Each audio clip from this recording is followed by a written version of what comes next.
Her male best friend mocked me at dinner. She could do way better than you. I shut him down in front of everyone. She snapped, apologize or we're over. I smiled. I didn't say a word, but when she came home weeks later, she finally learned what done really means. For 3 years, my life with Anna was good. Great, even.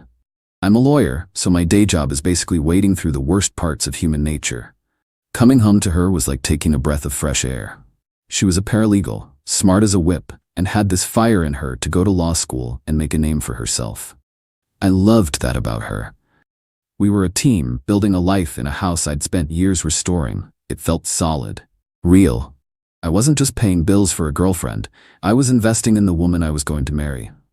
But there was always this static, a low-level hum of something not being quite right. And that static had a name, Leo. Leo was her best friend from college. He was a graphic designer, one of those guys who calls himself an artist and acts like working a 9-to-5 is a fate worse than death. Meanwhile, he was designing menus for taco joints to barely make his rent. To hear Anna tell it, he was her ride or die, her platonic soulmate, the guy who protected her. To me, he was a leech with a superiority complex, and he had made it his life's mission to undermine our relationship. He was a pro at it, I'll give him that. He never did anything you could call him out on directly. It was all subtle digs, little poison darts disguised as compliments. Her ex-boyfriend, Alex, a musician who'd broken her heart, was his favorite topic. If I took Anna on a nice vacation to Mexico, Leo would find a way to bring up some spontaneous camping trip he and Anna took once. "Remember that, Anna?" he'd say, all wistful. "You can't plan moments like that. You just have to be with someone who gets your free spirit." The message was always the same. I was the boring, safe choice, and he was the gatekeeper to the exciting life she was leaving behind. And Anna? She ate it up with a spoon. She was completely snowed by his protective friend act. Anytime I'd even hint that he was out of line, she'd get defensive. "He's just being Leo. He was there for me when Alex shattered my heart. He's just worried about me. He's family, Jack. I'm a patient guy. You have to be in my line of work. You don't jump on the first piece of evidence. You wait. You let the other side talk.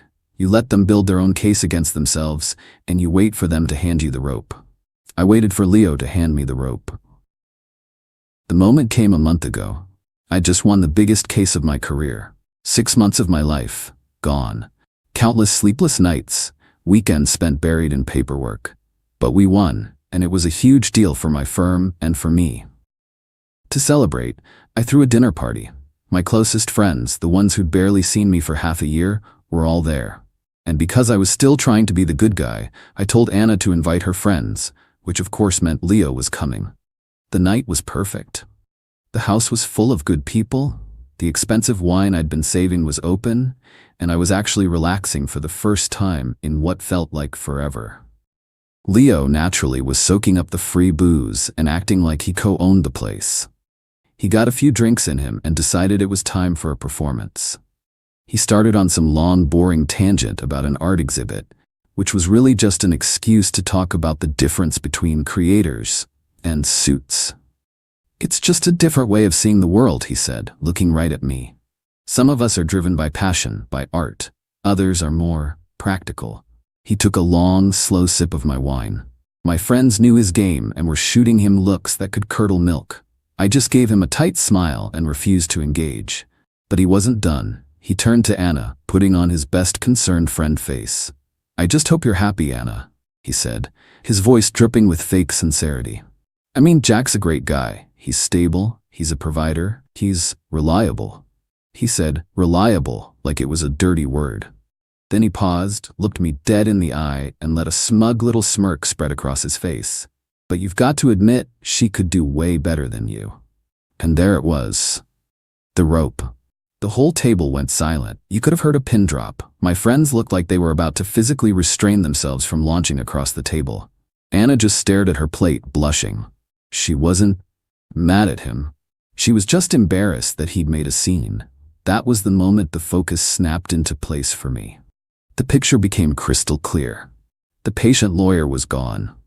The man who had just been fundamentally disrespected in his own home, in front of his friends, by a man who was living off his generosity, was now running the show.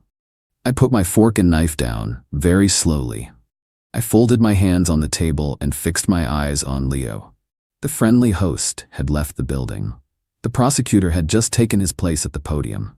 "That's a bold claim, Leo," I said. My voice was dangerously quiet. "I'm interested in your reasoning.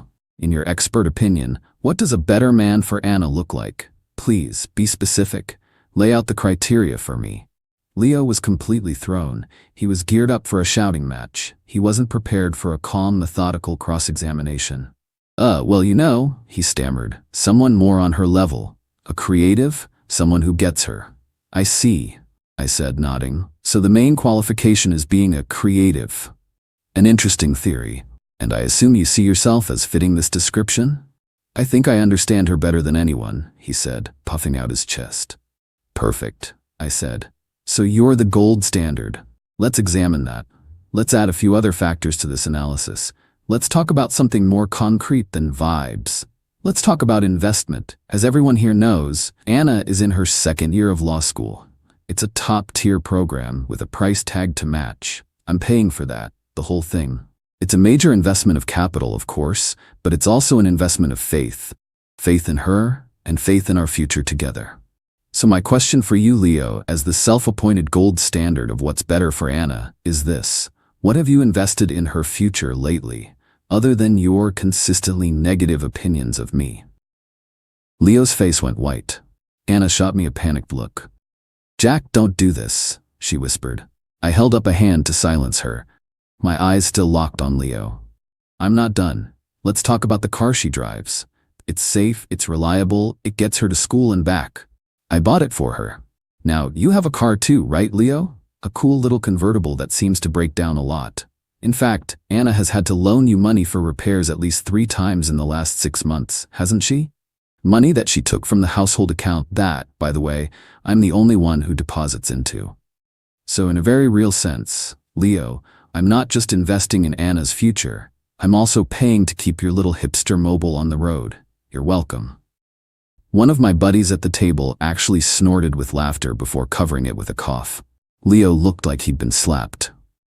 "And finally," I said, leaning forward, my voice dropping, "let's talk about this house. The roof over her head.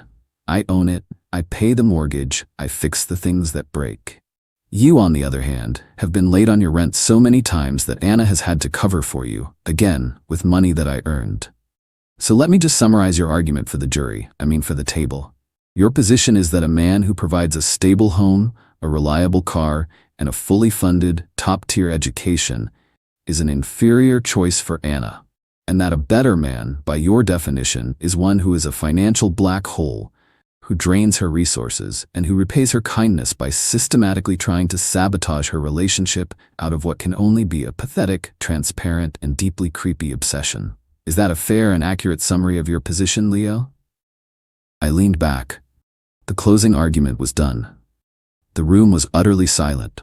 Leo was a broken man, a witness who had just been torn to shreds on the stand. He just sat there, humiliated, unable to speak. I looked at my friends who were all staring at Leo with open contempt. Then I looked at Anna. Her face was a storm of emotions, but the one that won, the one that broke through the shock and embarrassment, wasn't relief. It wasn't gratitude. It was pure, white-hot fury. She shot up from her chair, the legs scraping violently against the floor. Her whole body was shaking. "I cannot believe you just did that," she hissed. "You humiliated him, in front of everyone." "He humiliated himself, Anna," I said, my voice tired now. "I just presented the evidence." "Apologize to him," she demanded, her eyes blazing with a fire that was aimed entirely at me. "Right now, apologize to my best friend for what you just did. Apologize, or we are over." And there it was, the ultimatum, the final piece of evidence. She was standing next to the wreckage of a man who had just been exposed as a manipulative parasite, and she was defending him. She was choosing him. The love I had for her didn't just die, it was executed. I looked at her, and for the first time, I saw her with perfect clarity. I didn't get mad. I didn't yell. I just smiled. A small, sad, and completely final smile. I didn't say another word. I stood up, picked up my wine glass, and walked into the kitchen, leaving her standing alone in the silent dining room. The case was closed. The verdict was in. The aftermath of that dinner was swift. Anna and Leo left together in a cloud of drama. She moved in with him that night, a decision I'm sure was made in the heat of her rage and his humiliation. In her mind, she'd thrown down the gauntlet. She was waiting for me to come crawling back, to apologize, to do whatever it took to fix what I had broken. She had no idea that I had simply accepted her terms. For 2 weeks, I went completely dark. I didn't answer her calls.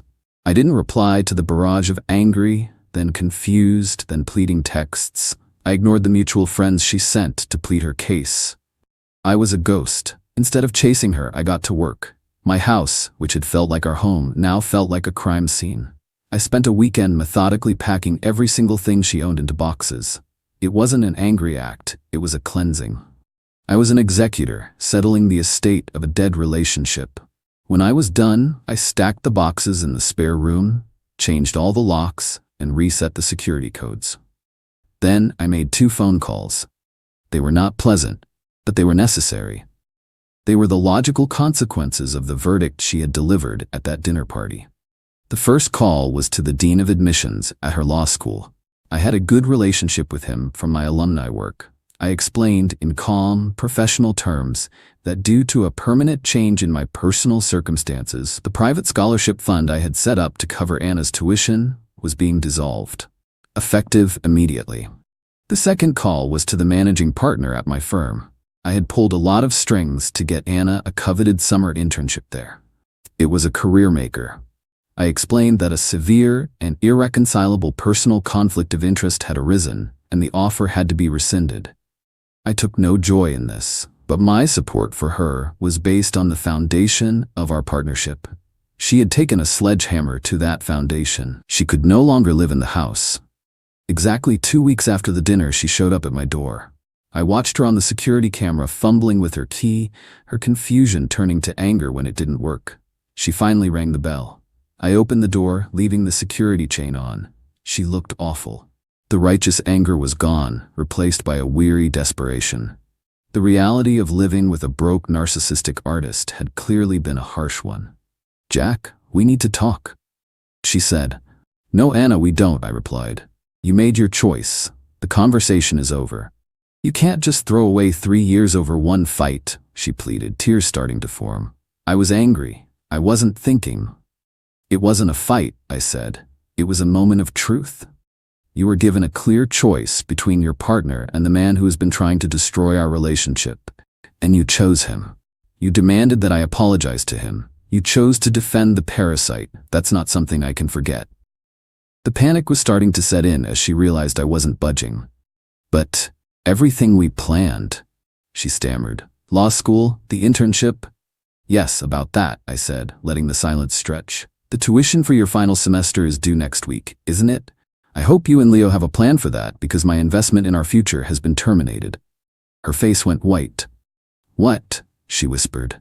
"And the internship at my firm," I continued, relentlessly. "That offer has been rescinded. The firm takes conflicts of interest very seriously." She actually stumbled back, her hand flying to her mouth. The internship was her golden ticket. The future she had been so sure of was evaporating before her eyes. "You can't do that," she whispered, her voice breaking. "Jack, please, you can't." "I already have," I said. "Actions have consequences. You gave me an ultimatum. Apologize or we're over. I chose over. Now you get to live with the consequences. Go ask Leo for help, the man who is so much better than me. I'm sure his creative genius includes a plan to pay for your $50,000 tuition and replace the career you just lost." I closed the door on her tear-streaked face. I didn't feel happy. I didn't feel sad. I just felt quiet. The trial was over. The aftermath was predictable. Anna's life fell apart. She had to drop out of law school just months from graduating. The dream was dead. She and Leo are apparently still living together in his tiny apartment. I've heard from friends that it's a special kind of hell. She's consumed by resentment for what he cost her, and he's stuck with a woman who is a constant, bitter reminder of his own inadequacy. He got the girl, but he got a broken version of her that he can't afford to fix. I didn't do this for revenge. I did it for myself. A relationship is a contract, and she violated the most fundamental clause: loyalty. My actions weren't a punishment. They were an enforcement of the terms. She wanted to know what done really means. Now she knows. It means the support stops, the investment ends, and the builder walks off the site, leaving you in the wreckage of the house you helped burn down.